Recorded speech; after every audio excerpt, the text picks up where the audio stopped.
Hi friends, welcome back to my channel Raji Gowthaman.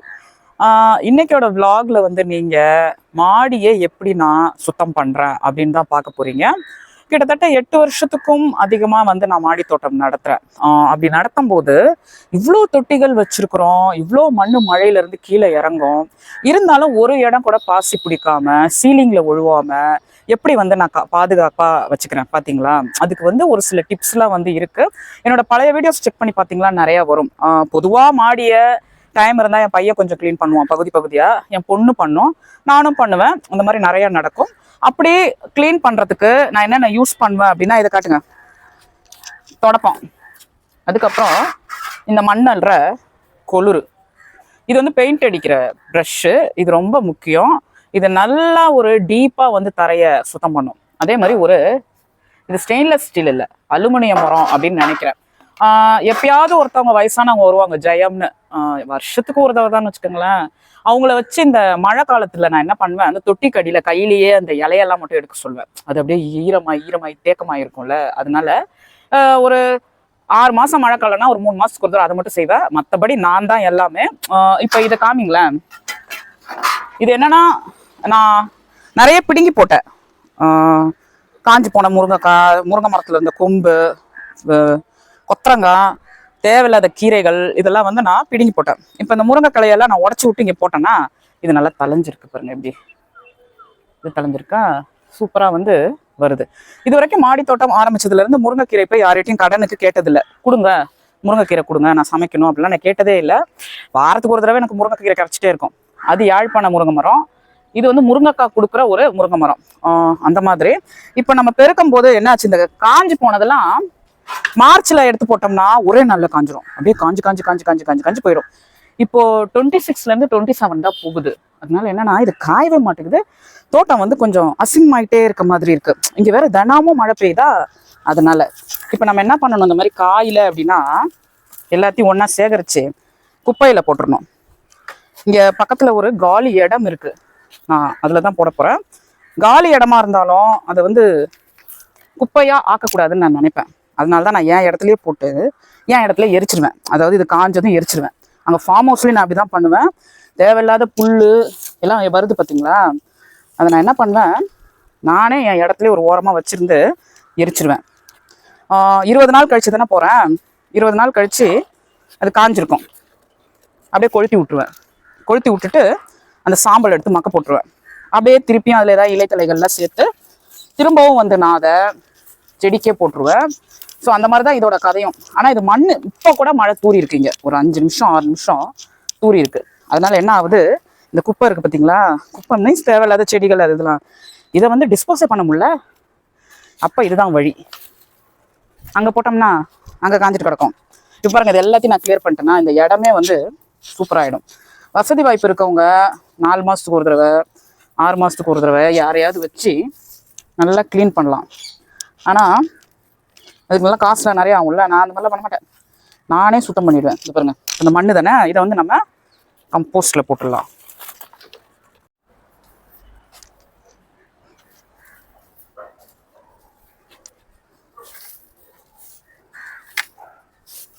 இதில் தேவையில்லாத செடிகள் இருக்குது பார்த்தீங்களா, அதோட விதைகள் நிறையா இருக்கும். மேலாக்கள்ளி நம்ம வெளியே போட்டுடலாம். அப்படி இல்லைன்னா கம்போஸ்ட் பண்ணிகிட்டே இருந்தால் திரும்ப திரும்ப அந்த விதைகள் என்ன பண்ணுது, பட்டு திருப்பி செடிகள் உருவாயிட்டே இருக்கு. எப்பயாச்சும் ஒரு தடவை கம்போஸ்ட் பண்ணலாம். ஏன் அப்படின்னா அதில் நிறைய சத்துக்கள் இருக்கும். இப்போ கீழாநெல்லி செடினா அதில் ஒரு சத்துக்கள் இருக்கும், குப்பைக்கீரைனா அதில் ஒரு சத்துக்கள் இருக்கும், காணாவாழைனா அதில் ஒரு சத்துக்கள் இருக்கும். அதனால எப்பயாச்சும் வந்து நம்ம கம்போஸ்ட் பண்ணலாம். அதை தொடர்ந்து பண்ணிட்டே இருக்கிறதுனால தலைவலி வரும். இப்போ இங்கே தானே அந்த குப்பை கடந்தது, இதை ஃபுல்லாக கிளியர் பண்ணாலும் ஈரமண் வந்து ஒட்டிக்கிட்டே இருக்கும். அதனால நான் என்ன பண்ணுவேன், அந்த ப்ரஷ் இருக்குல்ல அதை வச்சு ப்ரஷ் பண்ணிடுவேன். இந்த மாதிரி வேலைகளை வந்து நம்ம வெயில் அடிக்கும் போது செய்யவே முடியாது. தலை சுற்றி கீழே தான் உழுவணும், கொடுமையாயிடும். வெயில் காலத்துலலாம் எப்படி நான் பெருக்குவேன் அப்படின்னா, ஏதாவது ஒரு நாள் வச்சுப்பேன். ஒரு 2 நாள் நல்லா வந்து தண்ணியை ஊற்றிடுவேன், சூப்பராக ஊற்றி ஃபுல்லாத்தையும் ஊற்றி விட்டுருவேன். அதுக்கப்புறம் 3ஆவது நாள் வந்து ஒரு 6 மணி போல் வந்தால் இது எல்லாத்தையும், இந்த பாருங்க மரம் எவ்வளோ மண் பாருங்க. இந்த தேவையில்லாததை ஒரு பக்கெட்ல பிடிங்கி போடலாமேன்னு நினைக்கலாம். பக்கெட்டில் பிடிங்கி போட்டாலும் மண்ணோட சேர்ந்து மக்க தான் செய்யும். நீங்கள் இந்த தேவையில்லாத செடிகளை எப்படி டிஸ்போஸ் பண்ணுறேன்னு சொல்லுங்கள். புதுசாக ஒரு சப்ஸ்கிரைபர் மகிழ் மித்ரன்னு ஃபேமிலின்னு ஒரே சூப்பர் மெசேஜ்லாம் அனுப்புறாரு கமெண்ட்டில். அனுப்புகிறாங்களான்னு தெரில. இங்கே பாருங்க. இப்போ இந்த மண்ணை என்ன பண்ணலாம் வாங்க. கம்போஸ்ட் பண்ணிட்டு இருப்போம். பார்த்து வாங்க, இங்கே ஒரு முள்ளு செடி இருக்கு, அதில் போய் கொட்டிட வேண்டியதான். இதை காட்டுங்க. இதில் வந்து ஃபுல்லாக காய்கறி கழிவுகள் தான். அதில் வந்து நான் கொட்டிடுவேன். ஆக்சுவலி இந்த இடத்த காமிங்களேன். இதையே ஃபுல்லாக இந்த செவந்தி பூச்செடி இருக்குது பார்த்தீங்களா, இதெல்லாம் வெளியே கொண்டு போகணும். தோ இருக்கு பாருங்க. இது எல்லாத்தையும் வெளியே கொண்டு போகணும். வெளியே கொண்டு போய் மழையில் நனைக்க வைக்கணும். நனைக்க வச்சுட்டு மழை தண்ணி ஓடி வந்தால் இப்படி தான் ஓடி வரும். இப்படி ஓடி வந்து வெளியேறும். அதுக்கு வந்து ஒரு வழி வைக்கணும். இது எல்லாத்தையும் வெளியே தூக்கணும். ஒவ்வொரு தடவையும் செவந்தி பூ டிசம்பர், இதை வந்து பூக்கள் பூத்து முடிஞ்சதும் ஒரு மார்ச் மாதம் போல் இந்த ஷெட்டுக்குள்ளே தூக்கி வைக்கணும் ஃபுல்லாத்தையும். செவ்வந்தி டிசம்பர். அப்புறமா வேறு ஏதாவது இந்த சங்குப்பூ, அப்புறம் இந்த சம்மங்கிப்பூ, இது எல்லாத்தையுமே கனகாம்பரம் எல்லாத்தையும் உள்ளே வைக்கணும். அந்த March April May June July இது முடிஞ்சதும் திருப்பியும் அதுலேருந்து காட்டுங்களேன். இந்த எல்லாம் அங்கே காட்டினல செவந்தி டிசம்பர், இது எல்லாத்தையும் மழையில நிறையிற மாதிரி வெளியே வைக்கணும். அப்போ தான் திருப்பியும் அது தலைஞ்சு சூப்பராக வரும். இதெல்லாம் கார்டனிங்கில் ஒரு எக்ஸசைஸ், ஒரு ஒர்க்கு, அந்த மாதிரி தான். இப்போ வந்து இதை பெருக்கி அள்ளுவோம். இதுதான் லாஸ்ட். இதில் வேற இங்கே மழை வேற தூரிட்டு இருக்கு பாருங்க. இதான் லாஸ்ட் மண்.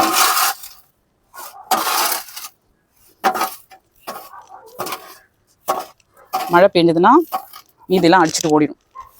எப்படி பார்த்தீங்களா, அந்த இடத்த கிளியர் பண்ணியாச்சு. இந்த மாதிரி இங்கே ஒரு இடம் இருக்குங்க, காட்டுங்க. இதெல்லாம் செடி தொட்டிக்கு கீழே வைக்கிற தட்டுங்க. இந்த தட்டெல்லாம் ஒன்று மேலே ஒன்று அடுக்கி ஒரு ஓரமாக வச்சுட்டு இந்த குப்பையெல்லாம் காஞ்சி போன செடிகள்லாம் எடுத்து தூர போட்டுட்டு திருப்பி இதை அதே மாதிரியே பெருக்கணும். எப்படி நல்ல எக்ஸசைஸா? உங்களுக்கு பிடிச்சிருக்கா சொல்லுங்கள். நிறைய பேர் கார்டனில் இந்த மாதிரி வேஸ்ட் செடிலாம் வருது, காமிங்க. இதில் கிருணி பழம் வளருது. என்னோட தோட்டத்தில் தர செடியாக வலிக்கலைங்க. இங்கேருந்து மணல்லாம் அடிச்சுட்டு ஓடனா ஓடி போய் மழை தண்ணி வெளியேறுது பார்த்தீங்களா, அது வழியாக வெளியேறி ரோட்டுக்கு போயிடணும். இந்த வீடை கட்டும் போது என்ன பண்ணாங்கன்னா, இங்கேருந்து அடிச்சுட்டு போகிற தண்ணி வந்து அந்த இடம் இருக்குது பார்த்தீங்களா, அதை காமிங்க, அந்த இடத்துல போய் அப்படியே நின்றுடும். இப்பயும் நிற்கிது. இது எப்படின்னா, ஒரு வாரத்தில் ஒரு 2 தடவை மழை பெஞ்சதுன்னா அந்த மண்ணை அடிச்சுட்டு போய் அங்கே நின்றுடும். அப்புறம் பெருக்கணும். அடுத்த வாரம் நடந்தாலும் அதே செய்யணும். அதே மாதிரி இந்த மழை தண்ணி எல்லார் வீட்லையும் எப்படி பண்ணுவாங்க, வீட்டுக்கு முன்னாடி ஒரு பைப் மாதிரி வச்சு ரோட்ல ஓடிச்சுன்னா ரோட்ல இருந்து மழை நீர் வடிகால் வழியாக போயிடும். இவங்க ட்ரைனேஜில் விழுற மாதிரி இந்த வீட்டை கட்டிட்டாங்க. அந்த மழை தண்ணி போய் ட்ரைனேஜில் விழுந்து இடத்துலலாம் அடைச்சிக்கிட்டு எனக்கு பெரிய நியூசன்ஸாக இருக்கும். இப்போது அதுக்காக சொல்கிறேன், நீங்கள் வீடெல்லாம் கட்டுறீங்க அப்படின்னா மழை தண்ணி வந்து கரெக்டாக போய் மழை தண்ணி வெளியே ஊற்றுற மாதிரி கரெக்டாக பண்ணுங்க. மாடி தோட்டம் அமைக்கிற மாதிரி இருந்தால் வெண்டைக்காலாம் நல்லா வந்துட்டு இருக்கு. இதில் ஒரு வேஸ்ட் செடி இருக்குது பாருங்களேன்.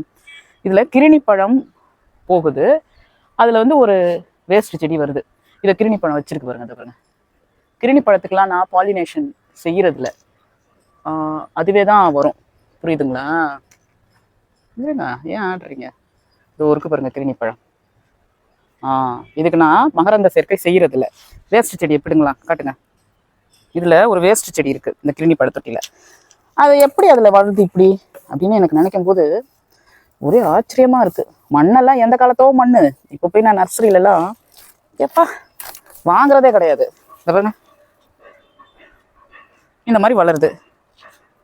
எப்பயோ மண் வாங்கினது, அதெல்லாம் எப்பயோ வாங்கினது, யாரோ கொடுத்தது, சப்ஸ்கிரைபர்ஸ் அந்த மாதிரி. ஆனால் இதில் வந்து மழை பெஞ்சா மாட்டுச்சாணம் கூட நான் ஊரில் இருந்து தான் எடுத்துகிட்டு வந்து போடுவேன். அப்படியே அதில் இருக்க ஏதாவது ஒன்று இந்த மாதிரி வளருதா என்னன்னு எனக்கு தெரியல. கத்திரிக்காயெலாம் செம்மையாக பூ வச்சுருக்கு, காட்டுங்க. அழகழகாக பூ வச்சுருக்கு பாருங்க. கிட்ட காட்டுங்க, எல்லாம் கத்திரிக்காயாக மாறும். அப்படியே இது காட்டுங்க. பாருங்க, இதை அதை காமிச்சிட்டு இதை காட்டுங்களேன். சூப்பராக பூ வச்சிருக்கு. எல்லாம் கத்திரிக்காயாக மாறி இருக்குது. வேற சூப்பராக பூ வச்சிருக்கு, சூப்பராக கத்திரிக்காயாக மாறுது. இப்போ வந்து நம்ம இந்த செவந்தியெல்லாம் வெளியே கொண்டுட்டு போக வேண்டிய தருணம் வந்து வருது. எல்லா கலர்ஸுமே எனக்கு எப்படியோ கிடச்சிதுங்க. எல்லா கலர்ஸுமே எனக்கு கிடச்சிது. ஆனால் இப்போ இருக்குதா என்னன்னு எனக்கு வந்து தெரியல. இதில் பூ பூத்தாதான் இனிமே தெரியும். இங்கே ஒன்று வைப்போம் ஃபஸ்ட்டு. இதை காட்டுங்க. இது வந்து நார்மல் ஒயிட் வித் பிங்க் தான். இந்த மாதிரி இன்னும் அங்கே 3 தொட்டி இருக்குது. அதை கிளியர் பண்ணிவிட்டு ஒரு சிமெண்ட் தொட்டியை வேறு கிளியர் பண்ணணும். ஒன்று வந்து க்ரோ பேக்கு. வெளியே வச்சா சூப்பராக தலையும். அந்த செவந்தியை காட்டுங்க, அது எப்படி இருக்குன்னு அதை காட்டுங்க. அந்த செடியை அதுக்கு அடியிலேருந்து வரும், புரியுதுங்களா? இன்னொன்று எடுத்து வருவோம். க்ரோ பேக்லாம் கிழியுது. எப்பா மண் ஈரமாக இருக்கும்போது தூக்குறது தான் பயங்கர கஷ்டமாக இருக்குது. ஈரம் இல்லாதப்ப எப்படி வேணாலும் தூக்கிடலாம். இது ஒரு செவந்தி, அதே ரகம்தான். அப்புறம் காட்டுங்க, இது தலைஞ்சு வரும்ல, நீங்களே சொல்லுங்கள். சூப்பராக வரும் தலைஞ்சு. அதனால தான் நம்ம மழையில் வைக்கிறோம். அதுவும் இல்லாமல் நேற்று நைட்டு வந்து இங்கே விட்டு விட்டு மழை, 26 டிகிரி செல்சியஸ். நான் கூட ஒரு கட்டத்தில் யோசிச்சுட்டேன், கொத்தமல்லி பல்லாவரம் சந்தையிலேருந்து வாங்கிட்டு வந்து போட்டால் நல்லா வளருமே அப்படின்னு. ஆனால் இறுக்கமாக தான் இருக்குது. இறுக்கமாக இருக்கும்போது நம்மளுக்கு கொத்தமல்லி சரியாக வராது. கிருணி பழம் இன்னொன்று வருது பாரு. நம்ம ஒரே கிருணி பழமாக வளர்த்து டார்ச்சர் பண்ணிட்டு இருக்குதுன்னு நினைக்கிறாங்க. பாருங்க, இது ஒரு தங்காரளி பூச்செடிக்கிட்ட இந்த கிருணி பழம் வருது. ஸோ அந்த மாதிரி மூச்சு வாங்குது தொட்டியை தூக்கிட்டு வர்றது. இன்னும் ஒரு பெரிய தொட்டி இருக்குது. மற்ற ரெண்டுத்துலேயும் செவந்தி வந்து காந்தி போச்சு. இதுதான் லாஸ்ட் தொட்டி. இதில் வந்து மண் கம்மி, அதனால் இதை ஈஸியாக தூக்கிடலாம். இது வந்து சன்ஃப்ளவர் பூ இருக்கும்ல, அதுவே ரொம்ப குட்டியாக இந்த வெளிநாடுகள்லாம் பூத்தா எப்படி பூக்கும் செவந்தி, ஒரு வெள்ளை பூ உள்ள வந்து மஞ்சள் கலரில், அந்த மாதிரி ஒரு செவந்தி பூ இது. இதுக்கு வந்து ஒரு இரும்பு ஸ்டாண்டு வச்சு வைப்போம் தரையில் வைக்கிறதுனால. இருங்க எடுத்துகிட்டு வரேன். என் தோட்டம் ஃபுல்லாக கருப்பு தொட்டிகள் தான் கிடக்கும். ஏகப்பட்ட கருப்பு தொட்டிகள் கிடக்கும். எல்லாமே நான் வாங்கினது, சப்ஸ்கிரைபர்ஸ் கொடுத்தது, எங்கள் அக்கா கொடுத்தது. அந்த மாதிரி இந்த பாருங்க இரும்பு ஸ்டாண்டு. இந்த இரும்பு ஸ்டாண்ட்லாம் எவ்வளோ நாளைக்கு வரும் அப்படின்னா, பெயிண்ட் அடித்து வச்சா காலத்துக்கும் வந்துகிட்டே இருக்கும். நம்ம பெயிண்ட் அடிக்காமல் விட்டோம்னா அது வந்து வராது. இப்போ இந்த இடத்துல மண் இருக்குல்ல, இதை காட்டுங்க, அந்த ப்ரெஷ்ஷை இதை வந்து காட்டு. இந்த இடத்துல நான் வைக்கலான்னு நினைக்கிறேன். நீங்கள் ஒவ்வொரு தொட்டியையும் ஒவ்வொரு இடத்துல மாற்றி வைக்கும்போது, இந்த இடத்துல மாற்றி வைக்கிறோம் அப்படின்னு முடிவு பண்ணிட்டீங்கன்னா, அங்கே இருக்க மண்ணை இந்த மாதிரி லைட்டாக ப்ரெஷ் பண்ணிட்டு அங்கே அந்த தொட்டியை வச்சுங்க. இந்த மாதிரி பண்ணால் எல்லா தொட்டிக்கு கீழே இருக்க மண்ணும் போயிடுமானா, இந்த தரை எப்படி இப்போ சுத்தமாக இருக்குது. அந்த தொட்டிக்கு கீழே திருப்பி மண் வந்து அந்த தரை வந்து பழசாகிறதுக்கு 1 வருஷம் 1.5 வருஷத்துக்கு மேலே ஆகிடும். இதில் பாசியே இந்த மாதிரி தான் பிடிக்காது.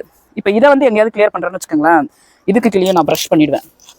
இந்த மாதிரி ப்ரஷ் பண்ணிட்டு வைக்கிறதுனால சூப்பராக வந்து தரை இருக்கும்.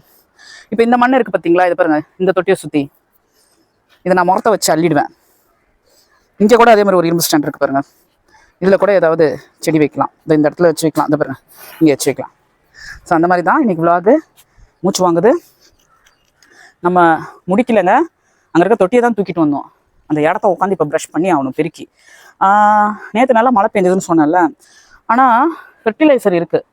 தேங்காய் புண்ணாக்கும் கரைசலும் கஞ்சி தண்ணியும் அது வந்து கொஞ்சம் கொஞ்சம் ஊற்றலான்னு நான் நினைக்கிறேன். முக்கியமாக இந்த கருவேப்பிலை செடி காமிங்களேன், ரொம்ப அழகாக இருக்குது. கத்திரிக்காயெலாம் சூப்பராக இருக்குது. எனக்கு ரொம்ப பிடிச்சிருக்கு கருவேப்பிலை செடிலாம். மலேசியாவிலேருந்து கூட ஒருத்தர் சொன்னார், ஆமாக்கா கருவேப்பிலை செடி வளர்க்குறது ரொம்ப கஷ்டம்னு. எப்படா விதை வரும், எப்போ வளர்க்கலாம் அப்படின்னு ஆர்வமாக இருக்குது. உங்களுக்கு இந்த மாதிரி வேறு போரே அடிக்காதா, இவ்வளோ வேலை செய்கிறீங்களே, உங்களுக்கு ஒரு மாதிரி ஆகாதா அப்படின்னு கேட்பாங்க. எனக்கு இந்த மாதிரி வேர்க்கிறது, விறுவிறுக்கிறது, தொட்டி தூக்குறது, அதை மாற்றி ஒரு இடத்துல வைக்கிறது, அதுக்கப்புறமா அது இவ்வளோ பெரிய கிருமி பழம் கிடைக்கும், அதை வந்து சாப்பிட்றது, இதுதான் ரொம்ப பிடிக்கும். உங்களுக்கு மாடி தோட்டம் பிடிக்கும்னா அவசியம் நம்மளோட சேர்ந்துருங்க, இணைஞ்சிருங்க. மகிழ்மித்ரன் ஃபேமிலி உங்களோட சப்போர்ட்டுக்கு நான் மறுபடியும் நன்றி சொல்லிக்கிறேன். நிறைய நம்மளோட சேரணும், நம்ம வந்து நிறைய மாடி தோட்டம் வீடியோஸ் போட்டுகிட்டே இருக்கணும். உங்களை நான் இன்னொரு வீடியோவில் வந்து சந்திக்கிறேன். vlogல பாய். மறக்காம சப்ஸ்கிரைப் பண்ணிடுங்க, லைக் அண்ட் ஷேர் பண்ணுங்கள்.